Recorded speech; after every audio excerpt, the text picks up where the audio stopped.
professional schools, vocational schools, or universities. But this is not happening in Nigeria. There is right now a massive educational crisis with millions of children of school age not in school at all, and a huge proportion of the children dropping out of school, usually around grade 7 or grade 8. So this is the second area of crisis. The third area of investment need is in energy and industry. Now, Nigeria's the food supply is critical, and it's under threat.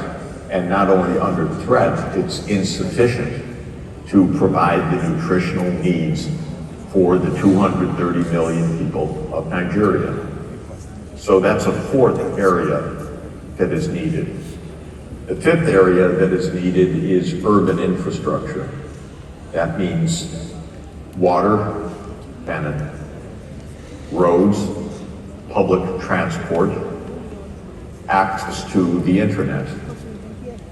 And this is because Africa's cities and Nigeria's cities are growing incredibly rapidly in population. And the population has absolutely exceeded the carrying capacity of the physical infrastructure. The sixth area that is needed in investment is in the digital economy. Just like the online presentation that I'm giving you today. 11 a.m. that same morning, trucks of military men enter our village. They started shooting sporadically. We were scared. We started running. At a point, they shot one of my cousins in my own presence. At that point, the villagers, everybody was screaming, crying, shouting. Youths were captured, tortured, and everybody was just scared. You would just turn around, you look, and you just be running without even knowing where you are going to. So we went and slept in the bush. We crossed streams and rivers, and we found ourselves in Nigeria. While in Nigeria, the host community really helped by giving us shelter. They clothed us, they feed us, and me and some of my peers, we opted to come to Calabar, where I'm living presently. There in Calabar, we were scared to come out of our shelter until when we got an announcement that all the refugees should go to NCFRMI for profiling. That is when we now came out and we did the profiling, and they gave us yellow cards, and they also advised us that we are free at least to do petty trades in the country. But as you all know, you leaving your own comfort zone coming to Nigeria, you'll still be scared. So most of us that entered Nigeria, when we met some of our brothers who are refugees who were based in Nigeria, they were the ones that accommodated us. We were 10 in persons in one room, so landlords and landladies were not comfortable. Some of them were complaining that their soccer will soon be full, and we didn't have any choice than to look for another way around. Some went through Boki, Eboja, Ikom, Benue, Taraba, while some of us came through Calabar and Akwa Ibom. After the profiling, NCFRMI gave us clothing, foodstuff, and utensils. And that was a very good one. Then much later,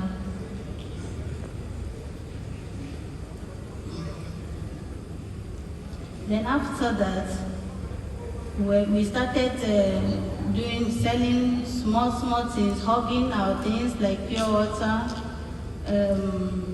Zobo. We learned to produce Zobo in Calabar and we're selling. Then 2019, when Kuso International were doing targeting, I was one of the luckiest person to be trained.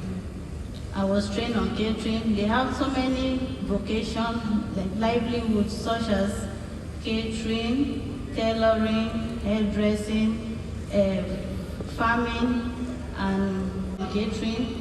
I went for entrepreneurship for 5 days and later went for technical training for 3 months.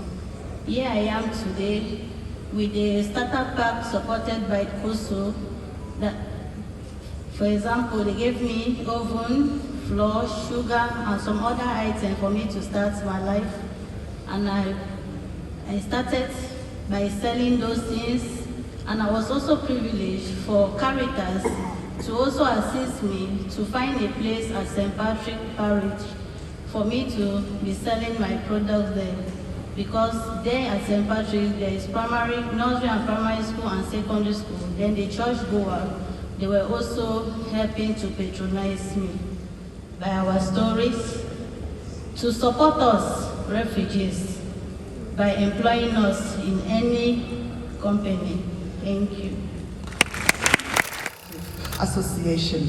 So in terms of issues around reskilling, of course, a few years ago, the Director General of the International Labour Organization started a conversation, a global conversation around the future of work, because the future of work was evolving, and the future of work is not tomorrow, the future of work is now, meaning that there are certain sectors that are evolving that will require us to reposition ourselves so that we are able to make use of those and identify opportunities for employment. And there are certain drivers that is driving that future of work, such as the innovation in the digital space, the demographics that we are seeing in the world, climate change, and so forth. So when you talk about reskilling, you are talking about how are we repositioning ourselves to acquire the skills and the competencies that are relevant for them now.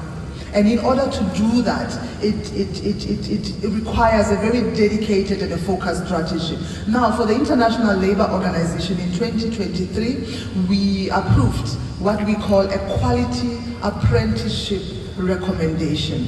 As you know, apprenticeship provides a very valuable opportunity for young persons to also acquire the necessary skills that the labor market requires. Of course, the reality also is that many of our higher learning institutions, the curriculum has not evolved to capture the needs and the demands of the labor market. Some of the curriculums that we are still seeing are not responding to the needs of today. So apprenticeship provides an opportunity where employers can actually reskill and provide the skills that they need for the now and for the jobs of the now. So of course, the challenges are there when you talk generally about employment and specifically employment for the young persons. It's about ensuring that there is a conducive space for the private sector to create the much needed jobs. You said Nigeria is an example. The economic climate as well is not as conducive as one would want to see it, so that the private sector can play this very important role. The cost of doing business is high. If you are not on NEPA Band A, you need to fuel your generator so that you can stay present and be able to do business. The earlier speaker in the last session spoke about the cost of food, goods and services. Everything is so expensive, making it difficult for the private sector to open their spaces, to expand and create job opportunities for many of the young persons that require these very important jobs. Absolutely. The workspace currently in Nigeria is not so safe for women and girls. Unfortunately, women have to do twice the job to get half the accolade a man would get. And it's so unfortunate because a lot of people do not see this as a problem. Sometimes they think it's even a woman privilege. You're sleeping your way to the top, you get it easy. But the psychological impact it has, you're going to a job you wanted, a job you applied for, a job you put in all your effort, but you're worried about the space. You cannot function properly. And when we ran that campaign, it was basically advocating for a space for women to function properly, for young girls to just be themselves. Treat them based on their competence. Are they competent for the job? Fine, let them do it. Are they not? Then let them not do it. But having to go to your workplace and then you're worried about sexual harassment, sexual assault, and it's very common, more common than we think. A lot of people do not talk about it because of the stigma that comes with it, but it is very prevalent, and this is something I think we need to address. Because the truth is, in Nigeria and much of Africa, 93% is informal, 6% is formal. If 6% is what is driving 93%, it actually has to reverse, because you need that 93% to drive the economy. And the way to do that is give them access to financing, if they're entrepreneurs, give them the skill sets that they need, and have work study. Work study is important. I need to have something on my CV. If I don't work, I have nothing on my CV. And faking documents is not going to help, because I'm not going to give you a referral if you've never worked for me, if I don't have access to what you can do. My integrity is important. So intergenerational workspaces are very crucial. Now, I want to close on this point. There is nothing that prevents this African continent from having young people move across its borders to learn and to come up with cooperative learning. You don't, because you have ideas in Nigeria, have to sit in Nigeria. You can go to another country and learn. And so we have to open the borders so that there's learning, there's ideation, there's support. It is the way you're going to change the economic structure on the continent. So we're not going out to beg for money. My dear Yete, forgive me. We're not begging for money. We are working in collaboration with international, regional, and national. Thank you very much. That is required to be able to build and sustain yourself, especially in a growing economy, and of course when you are thinking and playing in a digital and of course a global market. That skill gap becomes very important. And the third I would also say is that there's a competitive job market out there. When people say there is no employment or there are no jobs, I ask myself the question, who is creating these jobs? Because it is the creator of the job that opens the floor for people to get jobs. And I've mentioned this earlier. A challenge majorly is there is a lot of knowledge gap. I would want to mention this because I know possibly your next question will be on policy. We have a lot of policies in this country when it comes to a roadmap towards sustainable jobs and of course creation of employment. The question is, how fast are we implementing these policies? We have something that's called the National Employment Plan that was initiated by the government. We have what is called, of course, decent work rules, and of course, she has mentioned, we have treaties signed. But the question is, how many of us even know the contents of these treaties? Have we read them? Do we understand what our rights are in terms of being able to even understand what the global market requires? So challenges I have seen, to answer your question very clearly, is number one, there is a skill and knowledge gap. Not just of the domestic laws that protect you. The second also is technical competence. And this is something that the private sector, of which he referred to, is really trying to close that gap. But there's only so much the private sector can do. She has mentioned the transgenerational collaborations. Beyond just the generations, also the public and private sector really need to feast in and do a handbook. So that it's not just about addressing one aspect of the coin and we are not addressing the other aspect. We as youth, we are very rugged. We will find a way around it. If we need to equip ourselves, we can travel, we can do whatever, we can learn skills digitally. But at the end of the day, we need to think solutions from our base. If we do not start from here, if we are not equipped with the right mindset, if we are not training ourselves on the level of international best practices, not just what is suitable for us right here, right now, we will not be able to compete globally. And it's something that's very important because it's not just about getting jobs, it's also getting sustainable jobs as well. Because that's what decent work is about. I'm sure that's one of the mandates. It's not just about earning a fixed income per month, it's being able to do something that you find fulfilling, earns you a very good income, and you find joy, pleasure, and you have the skill and competence for. So if we don't address those challenges head on, we'll keep talking and we will not see implementation, regardless of the policies that exist. For employment actually vis-a-vis the number of young people that are ready to work. That also explains why we have a huge informal economy. So what you have is universities churning out and higher institutions churning out these graduates. However, we don't have enough slots for them to work in. So one of our programs at UNDP is the Nigeria Jubilee Fellows Program. And what we try to do is create that first opportunity onto the job ladder for young Nigerians. But one of the challenges that we face is that the larger organizations, the Coca-Colas of the world, for example, that we want to take on fellows have, they have relatively small slots for these young people. And we find that the biggest employers are actually the micros, the SMEs. But again, there's only so many vis-a-vis the number of young people that are coming out of universities. But then there's also a mismatch between what is coming out of the tertiary institutions and what the industries require. So aside from the fact that we're trying to say, we have X number of young Nigerians we're trying to place, the host organizations or the employers are saying we want backgrounds in STEM in particular.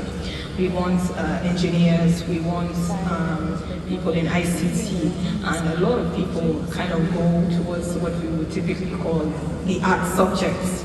So that mismatch then creates a huge gap of young people looking for work, employers looking for employees, however the employees that are available are not what they require. And then in terms of skills, when we talk of jobs of the future, the World Economic Forum, they do quite a lot of work around this. And a huge gap is actually in soft skills. Very low-hanging fruits, but we don't do a good job of teaching that in our institutions.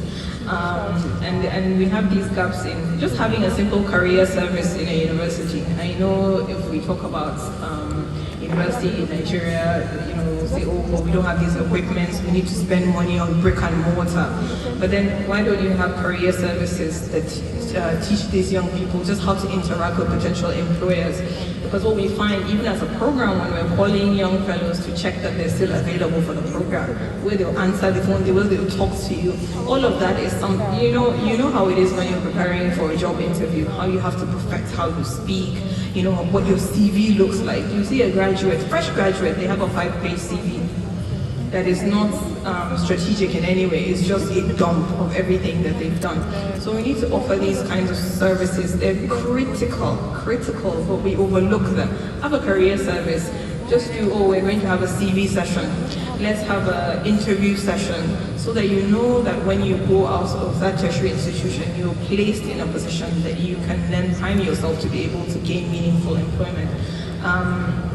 So that's critical. And then one thing I want to end on is experiential learning. You find that a lot, and it's a ratio of teachers to students.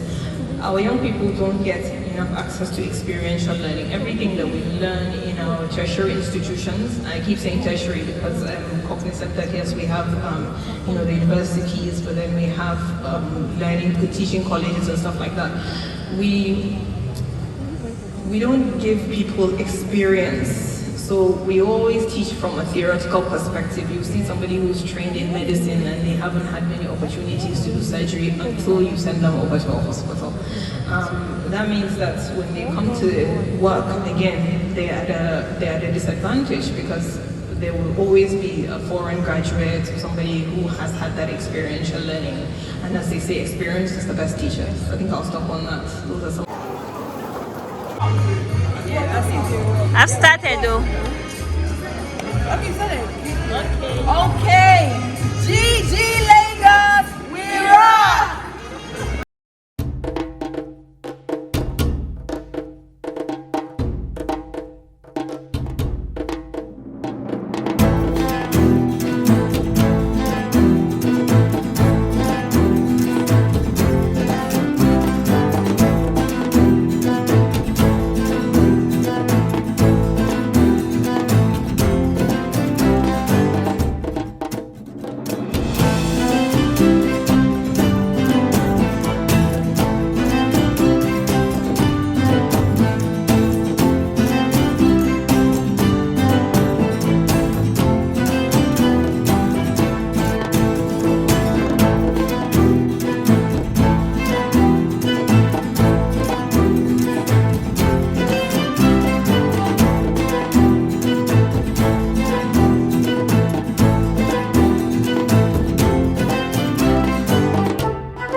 Bye.